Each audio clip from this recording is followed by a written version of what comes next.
Bonjour Sylvie Dubuc et l'enfant intérieur, deuxième. Bonjour à les amis, bonjour à toutes et à tous, bonjour les enfants.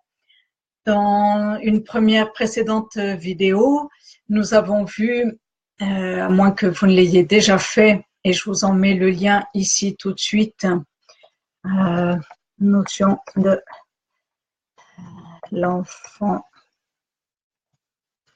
intérieur. Je vous mets le lien pour cette première vidéo. Donc, nous avions vu dans cette première vidéo la notion d'enfant intérieur. Qu'est-ce qui désigne la part enfantine de l'adulte liée au fonctionnement primaire et instinctif de l'enfant. Cette notion d'enfant intérieur qui fait référence à tout ce qui est de l'ordre du potentiel, de la croissance, du développement et du devenir de la personne. L'enfant comme source divine, source de régénération et de renouveau. Il évoque aussi un élan créatif et joyeux de la vie en chaque personne qui a la capacité de s'émerveiller, d'éprouver la faculté de s'étonner, d'être dans l'instant présent, de se faire plaisir, de ressentir toutes les émotions.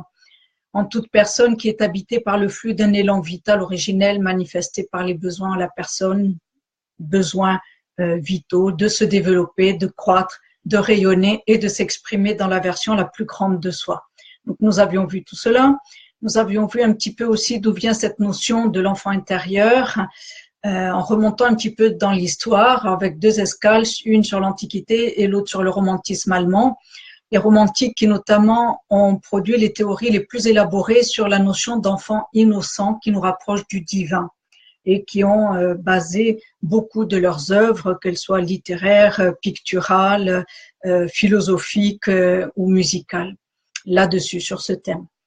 Et dans cette première vidéo, nous avions vu aussi l'idée que je développe ma démarche concernant l'enfant intérieur sur la base que notre société, qui est de plus en plus consciente de sa spiritualité, moi j'ai pour base à cela l'idée de Pierre Teilhard de Chardin qui nous suggère que nous ne sommes pas des êtres humains qui faisons une expérience divine, mais plutôt des êtres spirituels qui faisons une expérience humaine. Donc moi, j'aime partir de ce postulat et qui est une ouverture. Elle vaut pour moi. J'espère que ça vous donnera des idées et que ça vaut aussi pour vous si vous le souhaitez. Voilà, sachant en plus que le divin a une connotation large dans le sens que vous entendez par divin ce qui convient pour vous, selon vos croyances, vos philosophies de vie et votre propre démarche. Voilà, pour ce qui était donc de cette précédente vidéo.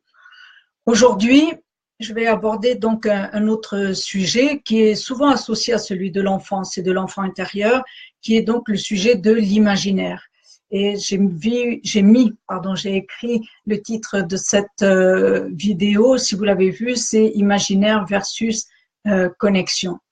En quoi cet imaginaire nous intéresse-t-il dans la relation à l'enfant intérieur ?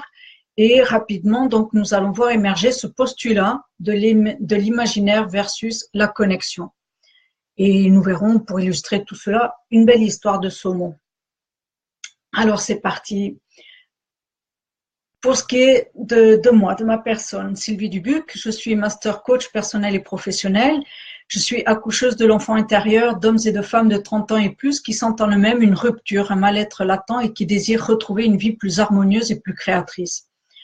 J'accompagne ces personnes à retrouver le sens profond de leur vie, à se réaliser pleinement dans les domaines personnels et professionnels, tout en se reconnectant à leur véritable nature que nous ouvre ce process de la reconnaissance de l'enfant intérieur. Tout cela parce que je crois qu'il est important pour chaque individu d'être dans son harmonie intérieure afin de devenir créateur et créatrice épanouie de son écologie personnelle et planétaire. Et qu'est-ce qui m'a intéressée à ce sujet de l'enfant intérieur ? C'est vraiment un parcours personnel qui a pour base la sortie de mon adolescence, pendant laquelle je me suis posé des questions sur les pourquoi, expliquant le mal-être et le sentiment de disharmonie que je ressentais alors en sortant de mon cadre familial. En cela, les cours d'histoire des arts suivis durant ma formation musicale et puis ma pratique professionnelle d'artiste lyrique m'ont donné des débuts de réponse par l'accès que j'avais à des œuvres à la fois poétiques, symboliques et théoriques de plusieurs siècles d'histoire d'art à travers l'Europe, des origines de l'humanité à nos jours. Et j'ai poursuivi cette expérience par une démarche plus personnelle et analytique, nourrie par la recherche à la fois consciente et inconsciente de la petite enfant à moi, dont je percevais la présence et le fait qu'elle sait, jusqu'au jour où a débuté l'expérimentation pour moi-même de ce processus de la reconnaissance de mon enfant intérieur, en parallèle avec un cheminement spirituel qui m'amène aujourd'hui à un état de paix assez perceptible et une place plus sereine dans mes relations interpersonnelles et dans la société. Et cette expérimentation que je voudrais partager avec vous au cours de cette série de vidéos et aussi de plus larges explications de ce processus de la reconnaissance de l'enfant intérieur. Alors pour aujourd'hui, en quoi cet imaginaire nous intéresse-t-il dans la relation à l'enfant intérieur? Mais pour ça, je vais commencer et repartir de mon expérience personnelle au sein de ma famille. Je pense qu'il n'y a pas mieux comme terrain d'expérimentation. Je suis issue d'une fratrie nombreuse, dont je suis la 4e. J'avais rapidement acquis un statut différent des autres enfants, tout d'abord en étant qualifiée de lente. En fait, parce que je ne faisais pas les choses de la même façon que les autres membres de ma famille, en particulier au regard de ma mère. Je faisais ces choses à mon rythme, qui était peut-être plus contemplatif que celui des autres enfants, qui étaient mes aînés et qui avaient déjà été mis au pas par les besoins parentaux. Ce qualificatif de lente m'a suivi durant pas mal de temps au cours de mon enfance et de ma vie familiale, et tous les membres de la famille s'imitaient pour me renvoyer le compliment aussi souvent que ça leur convenait. Inutile de vous faire deviner l'injonction qui s'est construite là-dessus. Vous avez gagné, c'était bien l'injonction « dépêche-toi » qui faisait partie d'un lot parmi d'autres injonctions. Mais celle-ci, c'était vraiment le dépêche-toi, je l'ai entendu souvent. Ah, mais tu es lente, patati, patata. Combien de fois? Bref. Et un autre aspect intéressant par rapport à ce sujet de l'imaginaire, toujours d'après mon expérience, c'est que de fait, ma façon de vivre les situations et les événements de ma vie de petite fille à un rythme lent aux yeux des parents, mais parfaitement adapté à moi, évidemment, était la résultante d'une relation aux choses empreinte et emplie d'imaginaire, de reliance. C'est ce que je ressentais, moi, dans mon être à l'époque. J'avais alors la facilité de m'échapper du monde familial ou bien de le transposer dans un autre univers qui m'était facile d'accès et bien sûr très personnel. C'était ma façon de me construire qui était entre autres déjà très autonome. Je pense que ce sont ces aspects qui faisaient dire très souvent à ma mère que j'avais trop d'imaginaire.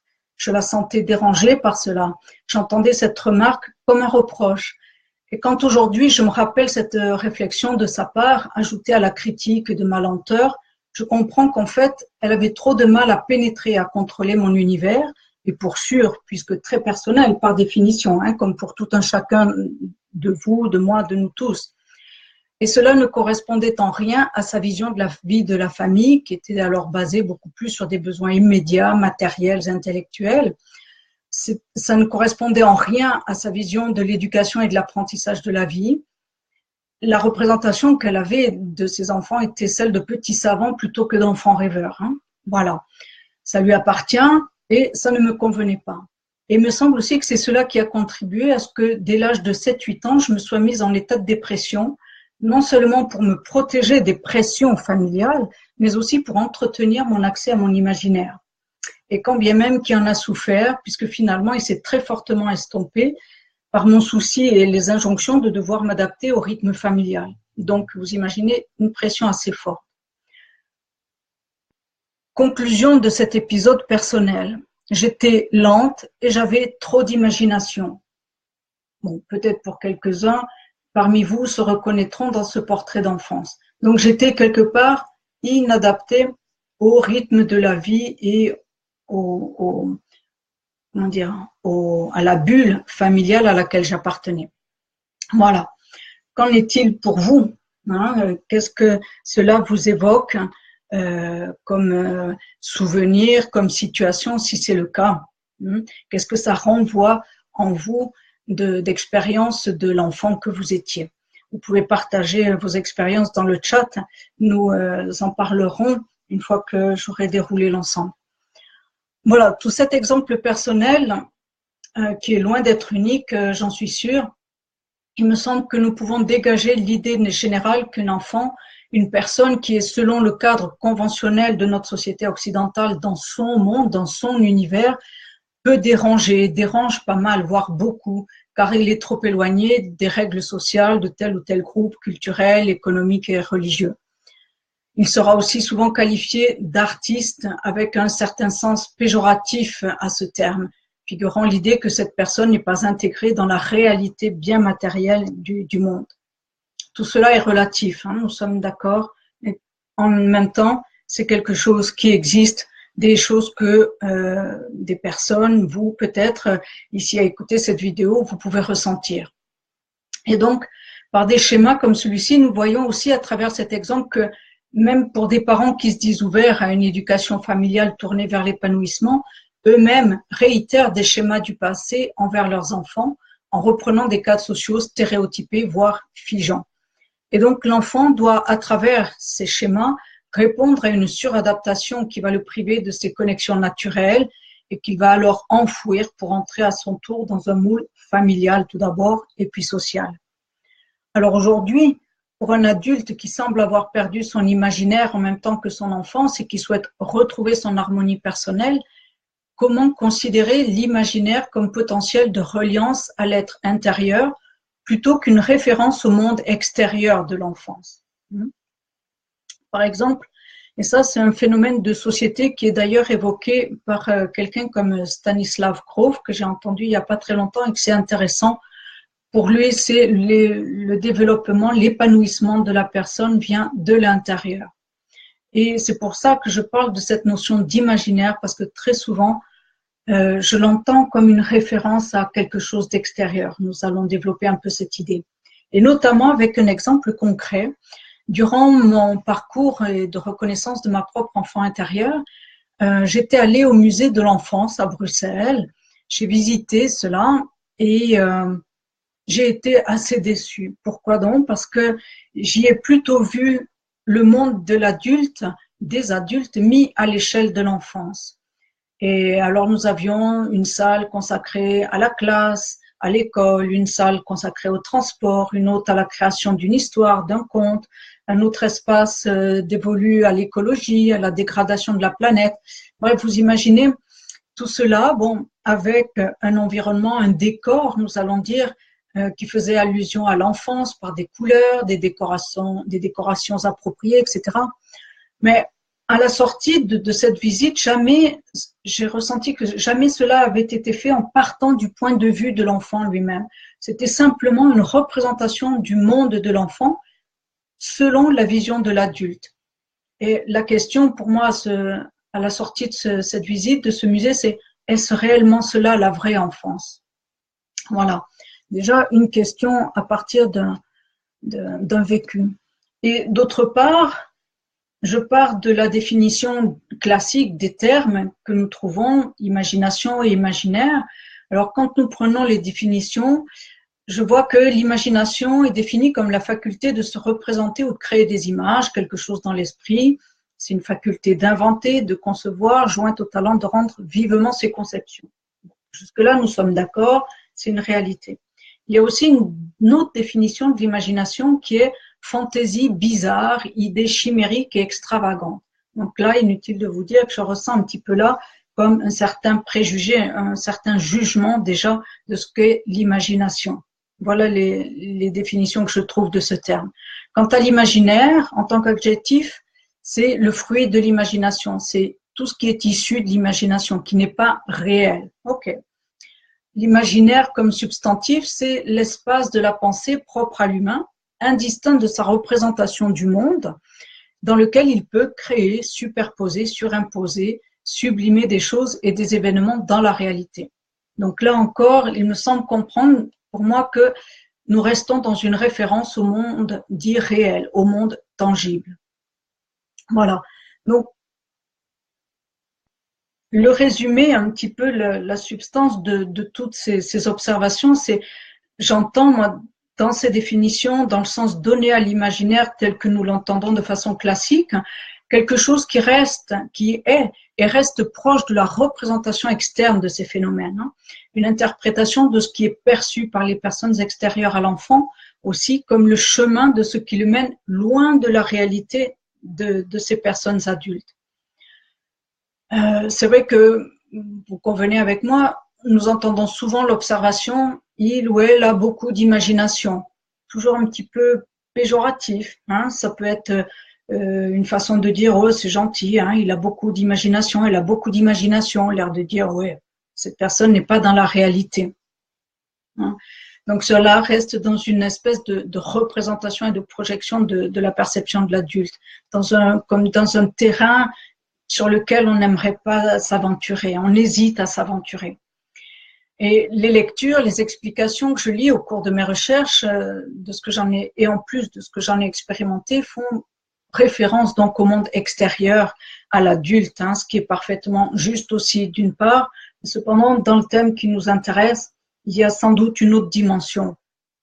Et cette autre dimension, ben, figurez-vous, c'est quand je lis, quand j'entends ces références à l'imaginaire de l'enfant qui sont vues de haut, hein, je dirais, depuis le monde de l'adulte, depuis les projections de l'adulte, il y a l'enfant intérieur en moi qui trépigne, qui se sent frustré et qui me dit « mais c'est plus que ça » et qui a envie de me dire ben, « explique un petit peu ce que c'est d'autre, hein. » Voilà pourquoi l'objet de cette vidéo. Hein, moi, en tant que bonne parente, je réponds à mon petit enfant intérieur « ok, j'entends » et ben, d'accord pour faire cette vidéo. Donc, nous sommes en plein dans le sujet.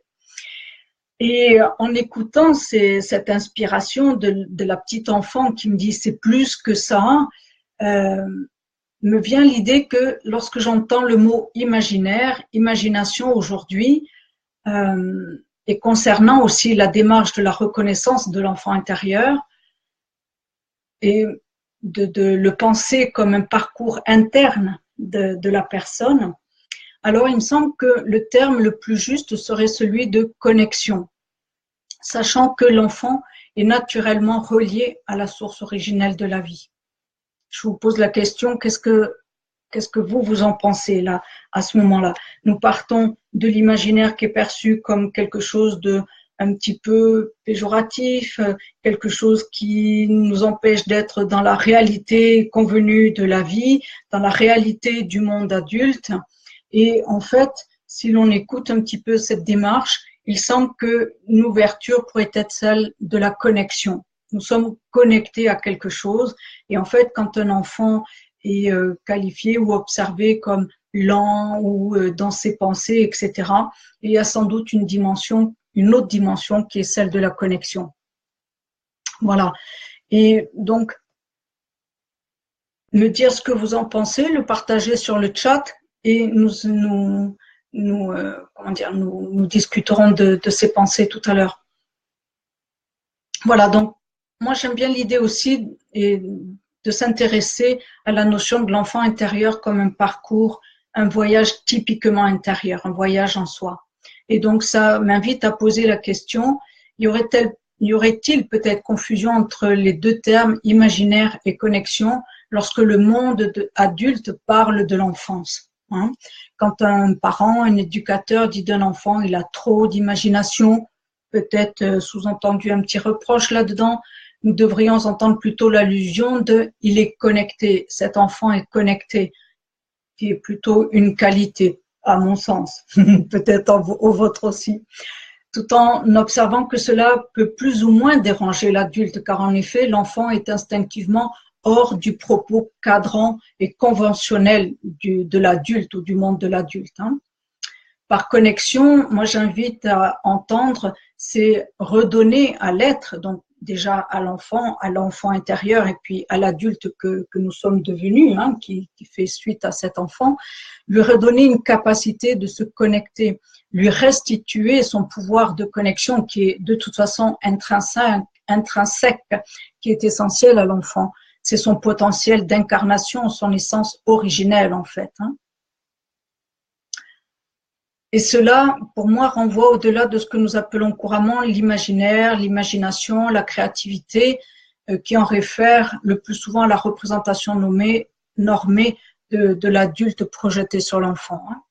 Donc, je vais développer et tout ça sont des invitations, des pistes de réflexion, des questions qui se posent. Et alors, figurez-vous, en préparant ce sujet, l'autre matin, j'ai reçu une inspiration à mon réveil et aussi à propos qui concernait mon cheminement spirituel. Une inspiration via une métaphore, celle de la montaison des saumons, qui illustre le processus de la reconnaissance de notre enfant intérieur. La montaison, c'est en fait le fait que les saumons remontent les mers, les rivières vers leur source, vers la frayère pour se reproduire. Donc c'est un terme spécifique qui est celui de montaison que nous utiliserons donc dans ce propos.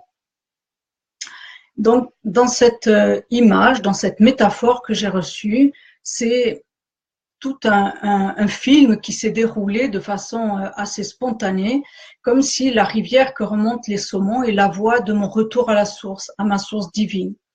Et bien que parsemée d'embûches et d'obstacles, cette voie me devient de plus en plus aisée. À travers cette inspiration me vient aussi l'image que ma présence dans la famille, dans les situations professionnelles, relationnelles, représente comme la remontée des barrages, entre autres, avec des passes, des facilités ou des difficultés, des passes qui vont faciliter la traversée des situations stressantes. Et au fur et à mesure que je laisse monter en moi cette métaphore, l'image de la remontée de la rivière jusqu'à la frayère, je la ressens comme un apaisement, une atteinte d'une étape. Et puis en lisant que la frayère est non seulement un lieu de reproduction, mais aussi un lieu de ressourcement grâce à des nourritures riches, je lis cette métaphore comme l'image d'un point d'ancrage qui va me rapprocher, qui me rapproche à ma source en me donnant l'occasion de me reconnecter à ces ressources nourricières qui sont à ma disposition dans l'univers, dans le fait même de la vie. Alors voilà ce qui m'était arrivé donc ce matin-là, une espèce de film. Et donc comme je ne suis pas une spécialiste de la vie des saumons, je suis allée un petit peu me documenter. Et alors c'est très étonnant parce que cette inspiration a priori semble bien juste. Donc faisons confiance aux images, aux films qui nous sont envoyés. Et donc selon l'information un peu plus scientifique, dirons-nous, j'ai lu que le cycle de vie du saumon implique de profondes modifications physiologiques permettant une adaptation à chaque individu qui doit s'adapter de sa naissance à sa mort. Ça implique aussi des capacités qui lui permettent de migrer à la saison qui va convenir le mieux à la montaison et à la reproduction. Les scientifiques font des suivis aux biomarqueurs de stress chez des populations de saumons et cela montre un niveau de stress souvent corrélé avec le taux d'échec et de mortalité lors de la montaison. Et ça va nous intéresser dans cette métaphore. Il est dit aussi que les reproducteurs, donc aussi bien les mâles et les femelles, meurent habituellement après la ponte. Parfois, il y en a quelques-uns, des exceptions, qui retournent à la mère pour participer une seconde fois à la reproduction. Mais généralement, donc, une fois qu'ils ont donné naissance, ils terminent leur cycle et donc c'est la mort du poisson. Un autre aspect, c'est que les facteurs de ce qui est du domaine des facteurs de stress, poussé par son instinct, chaque saumon parcourt des milliers de kilomètres et va remonter parfois des tout petits ruisseaux, ils franchissent des cascades de 3 mètres parfois, ils traversent même des routes en profitant d'inondations, etc. Donc ça va nous donner cette idée de traverser les obstacles, traverser les situations de vie. Et une fois les pontes faites, donc les saumons adultes meurent, à moins d'exceptions, donc ils retournent à la mer, mais les alevins, donc les petits saumons, vont se nourrir sur un fond marin qui est très riche en nourriture végétale et riche aussi des cadavres des saumons morts. Donc la vie en mourant va redonner des ressources. Et puis l'espèce ainsi se renouvelle de génération en génération pour retourner vers les mers. Donc voilà, sur mon sujet de l'imaginaire, de la connexion, nous voilà partis chez nos amis les saumons. La montaison des saumons. Donc, en quoi cette métaphore va faire un lien avec l'imaginaire et surtout avec la connexion, puisque nous avons développé un petit peu vers ça. Donc, j'ai réfléchi à tout ça, j'ai observé et j'ai, me semble-t-il, réussi un parallèle. Vous me direz ce que vous en pensez, si ça amène des idées en plus, là, au moment où je vous explique ça, où je vais développer cette métaphore, ça fait aussi un lien que j'avais déjà évoqué dans la première vidéo avec tout ce qui relève de l'écologie en tant que telle, de l'écologie de la personne et donc de notre écologie planétaire, puisque nous y sommes intimement liés. Donc, ma foi, c'est dans ce sens-là aussi où j'ai accueilli cette métaphore. Donc, les grands aspects de ce cycle de vie chez les saumons et chez nous en tant qu'êtres humains, en recherche d'un mieux-être, d'une évolution de notre personne, quels éléments vont nous intéresser? Bien déjà, dans un premier élément, donc nous savons que le saumon a pour particularité de remonter vers son état originel pour se reproduire. Qu'est-ce qui se passe chez un humain dans notre société actuelle qui est dans une démarche spirituelle, une démarche d'évolution personnelle?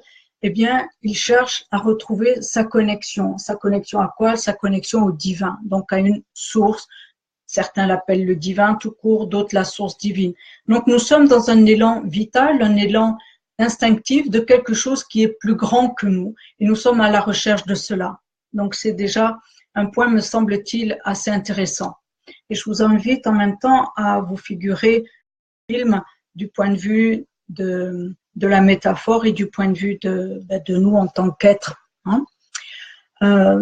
Deuxième point, chez les saumons, il y a des états de modification qui sont aussi bien physiologiques que des états de perception environnementale. Vous imaginez les saumons qui remontent de la mer dans des fleuves, donc dans des eaux douces, il y a déjà une adaptation et physiologique en tant que telle, puis s'adapter à la montaison, donc à la remontée des cours d'eau avec tout ce que ça implique de difficultés. Chez l'humain, ça va être quoi? Ça part d'états d'observation et de modification de soi-même, de perception mentale, personnelle, de la vie sociale, de la vie éducative, d'attitude. Donc, il y a déjà un phénomène d'adaptation. Nous sommes prêts à faire bouger les choses. Et chez l'animal, ces capacités d'adaptation vont lui permettre d'effectuer cette montaison. Chez nous, en tant qu'humains, ces capacités critiques envers notre vie, la critique étant aussi bien constructive, positive qu'elle pourrait être négative. Donc, il y a tous ces aspects, tout l'éventail de l'aspect critique, ce que je vais remettre en question, ce que je vais éliminer de ma vie, mais ce qui va me servir pour aller plus loin. Donc, ces capacités de développement personnel, spirituel, professionnel, sociétal, etc., permettent cette montaison, si on pouvait adapter le terme animal à notre vie. Mais tout ça ne se fait pas sans état de stress. Donc, les états de stress chez les saumons sont corrélés au taux d'échec ou de mort durant la montaison, ce qui est logique. Le stress fait une pression sur la personne, il y a comme une obligation d'aller de l'avant, donc il doit répondre à un élan. Chez nous aussi, en tant qu'être humain, nous avons des états de stress plus ou moins élevés selon les pressions sociales, professionnelles, familiales ou personnelles. Donc tout cela induit un succès ou non de la réalisation de la montaison du parcours. Donc une autre étape chez les saumons, c'est qu'ils font la pompe, voilà, ils lèguent quelque chose à la nature, à l'espèce, et ils meurent après cette ponte. Donc il y a un état de transformation au profit de quelque chose. Chez nous, être humain en tant que recherche, en tant que chercheur d'un chemin, d'une voie, d'une connexion, d'un retour au divin, nous avons comme des morts symboliques au monde, à des attitudes, à des aspects de notre vie, à une profession, etc., même à des filtres personnels. Donc ces petites morts symboliques vont générer des transformations qui vont nous permettre d'être au service de quelque chose d'autre, et parfois au service de quelque chose qui est plus grand que nous. Donc, ça va générer des états de conscience différents. Voilà. Un aspect aussi, ces franchissements d'obstacles que font les les saumons, que ce soit des cascades, des ruisseaux, des routes, ça va être des obstacles plus ou moins élevés qui vont donc générer une réussite, un succès ou parfois l'insuccès. Mais chez nous, en tant qu'humains, ça va être affronter les obstacles, passer des épreuves, traverser des peurs, des situations. Donc tout ça va induire des succès, des résultats, des réussites ou des remises en question à nouveau qui nous permettront de recontinuer, poursuivre le chemin. Il y a cette notion aussi que je trouve assez intéressante par certains aspects de la frayère. La frayère est donc ce lieu où sont remontés les saumons et font les pontes. Et dans ce lieu, les œufs vont se développer. Qu'est-ce que ça a d'intéressant, la frayère? C'est que c'est un milieu naturel qui est très propice au développement de la vie par sa richesse écologique, qui va donner donc une nourriture vitale qui va permettre aux œufs et aux alevins des saumons de grandir, de trouver les forces de repartir ensuite dans leur vie. Chez nous, le parallèle, me semble-t-il, pourrait être fait avec tout ce qui est du domaine de l'évolution, du développement personnel, de la spiritualité, de nos démarches, de nos process, notamment le process de la reconnaissance de l'enfant intérieur, dont je connais un petit peu le sujet quand même. Et tout ça induise des effets de régénération, de renaissance. Donc, vous sentez avec tout ça que ça nous donne une puissance qui, pour le saumon, va lui permettre de retourner en mer et pour nous, en tant qu'être, en tant qu'adulte, passer à travers ce vécu de l'enfance, de le réharmoniser, de lui reconnaître sa valeur et sa puissance. Ça va nous permettre de nous reconnecter, de retrouver une nouvelle vie et de recréer un cycle de vie. Voilà donc ainsi ce que j'ai fait comme parallèle avec cette métaphore. Merci de me donner vos points de vue sur ce film et cette histoire de saumon à laquelle je nous identifie un petit peu. Voilà. Donc, en dégageant un petit peu à partir de cette métaphore, j'en ai vu quelques aspects. Je vous partage ces idées. De mon point de vue, notre parcours personnel, spirituel, chez chacun de nous, est tel ces cycles de vie du saumon, avec ses épreuves, ses états de stress, ses naissances, ses ressourcements qui s'effectuent toujours en un même point, qui est symbolisé par la frayère. Et donc, pour moi, ça revient à dire, j'ai là une source de vie permanente. Elle est là, elle existe. Et si je passe à travers tout ce chemin de ce qu'est l'enfant intérieur, j'ai un accès direct, même s'il n'est pas toujours très évident, j'ai un accès direct à la source de vie. Et comme la frayère est le lieu ressource des saumons, cette source divine en nous, c'est la ressource inspiratrice de notre enfant intérieur qui va se mettre au service de notre adulte actuel. C'est pas le tout de faire un processus de reconnaissance de l'enfant intérieur. En soi, bon, c'est certainement intéressant, mais à quoi ça va me servir? Ça me sert à me recadrer en tant qu'adulte. La personne qui va se ressourcer, qui va puiser dans le potentiel de son enfant intérieur, va redonner de la puissance à son adulte.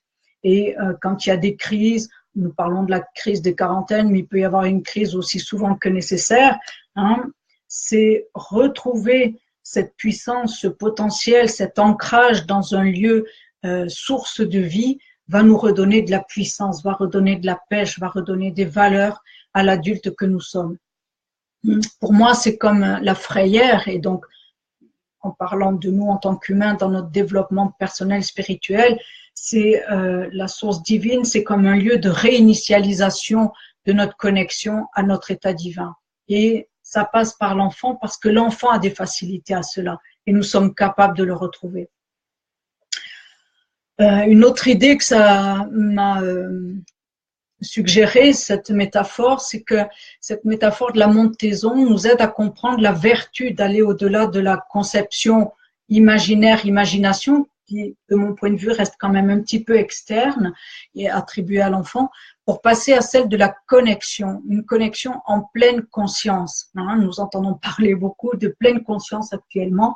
Voilà, cette connexion en pleine conscience va nous restituer un pouvoir créatif bien plus grand que convenu aussi. Donc, ayons le courage d'aller dans ce processus. Hein. En le disant, là, je sens à nouveau quelque chose qui est très intérieur. C'est un parcours intime, un parcours vraiment personnel qui appartient à chacun. Et à l'image aussi de cette métaphore, ce parcours de reconnaissance nous permet, tout en remontant à la source, à notre source de vie, de mourir donc symboliquement, hein, à nos certitudes socio-familiales, socio-éducatives, socio-culturelles, pour atteindre une sorte de dépouillement intérieur qui nous apporte plus de souplesse physique, de souplesse émotionnelle, de souplesse psychique et énergétique. Je parle de ça parce que je l'ai vécu, moi. Alors, quand je parle de dépouillement intérieur, c'est de faire la place, en fait, à l'intérieur de nous, hein, par rapport à tout ce qui a été construction mentale, croyance, etc., qui appartenait à un monde extérieur que nous avons fait autre pour faire plaisir. Et en fait, ce process d'évolution personnelle, ce process de reconnaissance de l'enfant intérieur, selon moi, c'est un petit peu ça. C'est le dépouillement intérieur. Imaginez-le, c'est laisser la place, nettoyer à l'intérieur de nous, dégager toutes ces idées, dégager toutes ces constructions plus ou moins bancales. Et j'ai senti moi-même au cours de ma vie, dans ce parcours vraiment intime, la souplesse installée en moi. Une souplesse vraiment de tous les points de vue, comme je l'ai dit, physique, émotionnel, psychique, énergétique. Alors certes, ça peut être aidé par des pratiques de yoga, de tai chi, de ci, de là, d'arts martiaux. Tout ça est complémentaire. Hein, voilà. Et tout ça, cette espèce de dépouillement intérieur, nous pouvons le faire tout en restant actifs dans la réalité de la vie. Certes, il va y avoir des moments de creux, des moments d'énergie plus basse. Cependant, nous sommes toujours actifs dans la vie. Hein, même dormir, se soigner, se guérir. Nous sommes en énergie basse peut-être, mais nous sommes quand même actifs dans la réalité de la vie. Je vous invite à imaginer cela, à faire à faire vôtre un petit peu tout cela. Est-ce que ça évoque des périodes de votre vie où vous avez pu ressentir cela? Vous donnez la permission à cela. Hein? Parce que cela aussi nous permet de nous reconnecter avec plus de facilité à qui nous sommes vraiment. C'est-à-dire des êtres spirituels qui faisons une expérience humaine et non pas dans l'autre sens où là, la remontée va être beaucoup plus casse-gueule, excusez-moi le gros mot.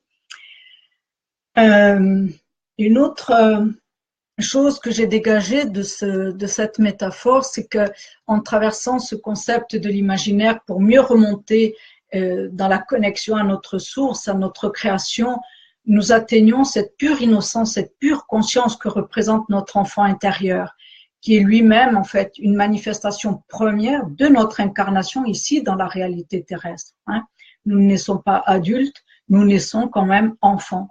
Et cependant, de plus en plus de courants psychothérapeutiques et autres reconnaissent à l'enfant beaucoup de pouvoir, de capacité. Et vous verrez dans ma première vidéo, si vous ne l'avez pas déjà écoutée, que les romantiques avaient déjà compris cela de façon très très puissante. Donc, pure conscience qu'est notre enfant intérieur dans son incarnation. Donc, il y a des richesses insoupçonnées là-dedans. Et au-delà de la connexion, pour moi, ça me renvoie directement à la notion d'inspiration.